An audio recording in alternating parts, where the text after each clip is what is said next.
خلونا نفكر فيها كده. مش ملاحظين إن أغنى الناس اللي نعرفهم غالباً هم أكتر ناس هادية ومش بيبان عليهم أي حاجة؟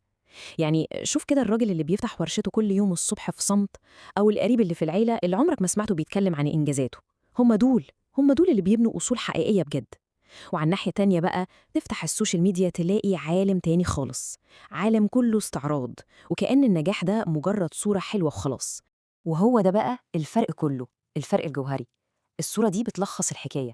في نجاح المظاهر، نجاح السوشيال ميديا اللي بيعتمد على الاستعراض والتباهي، وفي بقى حقيقة بناء الثروة اللي بتحصل في هدوء بعيد عن العين، وبتعتمد على أصول بتشتغل وتجيب فلوس حتى وصاحبها نايم. يعني النجاح الحقيقي ببساطة مش محتاج يعمل دوشة عشان يثبت نفسه.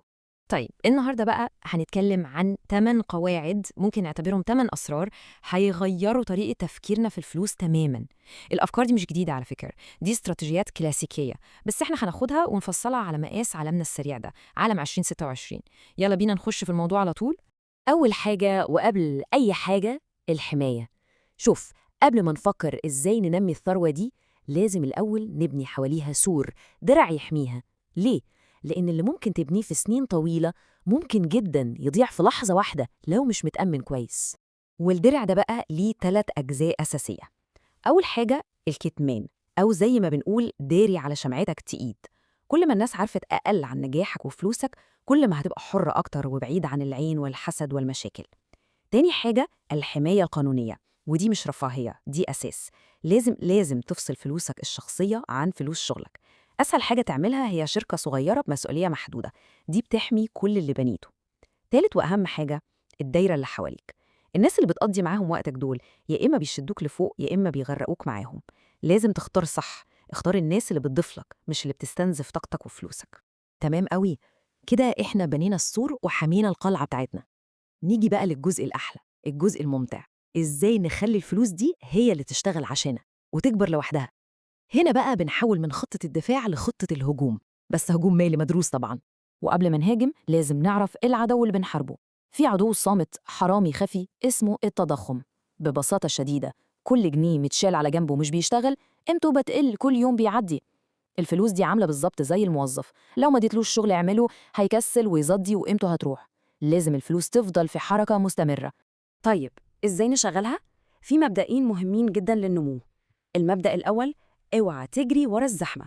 القاعدة بتقول لو سمعت عن فرصة استثمارية في نشرة الأخبار أو كل الناس بتتكلم عنها، يبقى غالباً القطر فاتك خلاص والفرصة الحقيقية عدت. الحيتان الكبار بيكونوا خرجوا من زمان.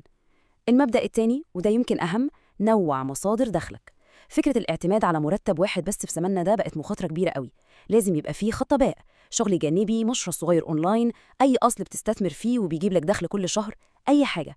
عايزة أقول لكم على أخطر رقم في عالم الفلوس. الرقم ده هو 1. مصدر دخل واحد بس. لما يكون كل اعتمادك على مرتب واحد بس، بتبقى حرفياً تحت رحمة الظروف. طب فكر فيها كده، لو الشغل ده راح فجأة، إيه اللي هيحصل؟ إيه الخطة البديلة؟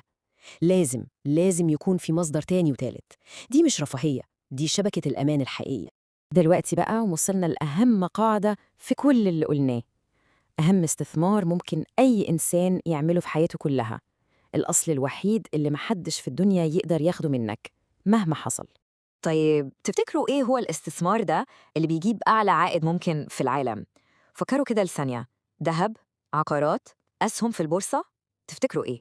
الإجابة أبسط وأعمق من كل ده بكتير. الاستثمار في نفسك. أيوة، الاستثمار في عقلك، في مهاراتك، في الحاجات الجديدة اللي بتتعلمها.